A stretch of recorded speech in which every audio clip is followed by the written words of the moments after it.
बहू, ये सामान कैसे बिखरा? सही कर लेती।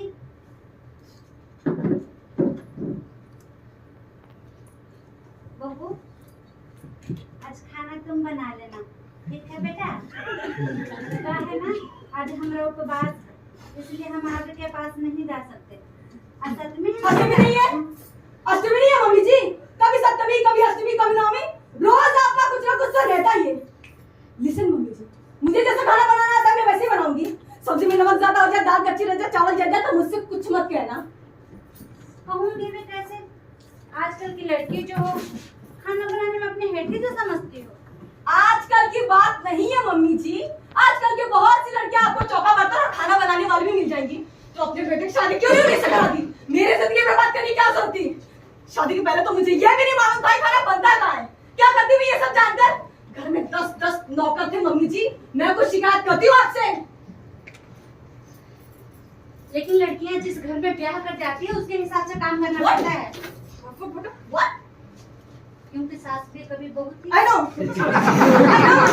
मैं भी तो आपके साथ देखती हूँ 7-10 बजे स्टार प्लस पे। तो उसमें बहू सास की इज्जत करती है। ओह, उसमें इज्जत करती है, मतलब मम्मी करती है? हाँ मम्मी जी, मैं नहीं करती मम्मी जी। मैं नहीं करती मम्मी जी। करती तो हूँ मम्मी जी। देखिए ना, रोज आपके सुबह शाम चर्च पर तो करती हूँ। मैं जरा धोके पी नहीं सकती। वो क्या है ना, मैं तो का पानी पीती हूँ जो आपके घर में है नहीं। झाड़ू छाया, पोछा छाया, लंच छाया, डिनर छाया, ब्रेकफास्ट छाया, मशीन चौबीस घंटे छाया। घर में ये खत्म हो गया छाया, घर में वो खत्म हो गया छाया, छाया छाया छाया छाया। अरे मम्मी जी मैं छाया हूँ, छाया। कोई पेड़ नहीं जो आपको खोल दे। आपका पेड़ अंदर सड़ रहा है। वो मेरे बेटा है इसलिए तो सड़ रहा है। ये तुम्हारी लायकी है। What? क्या बोला आपने? इधर इधर मम्मी जी इधर। संस्कार बोलिए मम्मी जी। पापा के साथ पहले हर सैटरडे शॉपिंग करने जाया करते थे। 5-10 हजार की साड़ियाँ यूं मम्मी जी यूं खरीद लेती थी। मेरे लॉन्ड्री का बिल 1000 का हो जाता। 1000 मालूम है आपको? 1000 कभी एक साथ देखे भी हैं? तुम अच्छी लड़की हो ना। मैं जानती हूँ मम्मी जी, मैं सब जानती हूँ मैं अच्छी लड़की हूँ। पहले रोज शाम को सिनेमा देखने जाया करती थी और अब महीनों बीत जाते हैं। आपको पता है पहले पानी भी अपने हाथ से गिलास उठाकर नहीं पीती थी और आपके घर में आने के बाद खाना बनाती हूँ क्योंकि आपको वो पूजा पाठ, सप्तमी, अष्टमी, नवमी, मंदिर वगैरह वगैरह ये सब करने से फुर्सत मिले तब ना। लेकिन दुनिया के हर बेटे बहू का कर्तव्य होता है माता पिता का सेवा करना।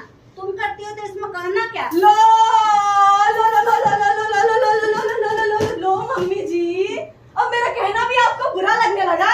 नहीं। हाँ क्यों नहीं कहती? हाँ बोलिए ना। श्रवण कुमार अपने माता पिता को कंधे पे बिठा के 4 धाम यात्रा करवा लाए थे। I'm really sorry मम्मी जी। प्लीज मुझे माफ कर दीजिए मम्मी जी। मुझे आपसे इस तरीके से बात नहीं करनी चाहिए थी मम्मी जी। प्लीज। वो मम्मी जी मैं बहुत गुस्से में थी इसलिए पता नहीं मुझसे क्या क्या निकल गया। प्लीज मम्मी जी, प्लीज मुझे माफ कर दीजिए। आप तो बिल्कुल मेरी माँ जैसी नहीं, आप तो बिल्कुल मेरी माँ है। प्लीज मम्मी जी, रियली सॉरी मम्मी जी। प्लीज मुझे माफ कर दीजिए मम्मी जी प्लीज। लेकिन आप चिंता मत कीजिए, आप बिल्कुल चिंता मत कीजिए मम्मी जी। श्रवण कुमार ने एक कंधे का इंतजाम किया था ना, मैं आपके लिए 4 कंधों का इंतजाम करके इस घर से भेजूंगी। ये क्या बदतमीजी है? माँ से ऐसा बातें करनी चाहिए? रहने दे बेटा, उसे कुछ मत कर। माँ तुम अंदर जाओ, कुछ न कहने से इसका सिर चढ़ता जा रहा है। तू अंदर चली, कुछ कहने का कोई फायदा नहीं। अंदर जाओ माँ। तू चल अंदर। माँ ऐसे कुछ कहने का कोई फायदा माँ तुम अंदर रहो। नहीं। तू मुझसे कुछ कहने का कोई फायदा नहीं। माँ तुम अंदर ही रहो। And Chhaya you listen this very carefully. आइंदा मैंने तुम्हारे मुंह से बदतमीजी की बदतमीजी क्या है इसमें? और शायद तुमने सुना नहीं, जिसे तुम बदतमीजी कहते हो in my language it's called respect. ये रिस्पेक्ट थी? यस। इसे तुम बदतमीजी नहीं समझती? जो जैसा उसके साथ वैसा ही करना चाहिए। यही सिखाया तुम्हारे पापा ने? How dare you assist? How dare you to bring my dad into this? How dare you? अगर फिर ऐसी बातें की तो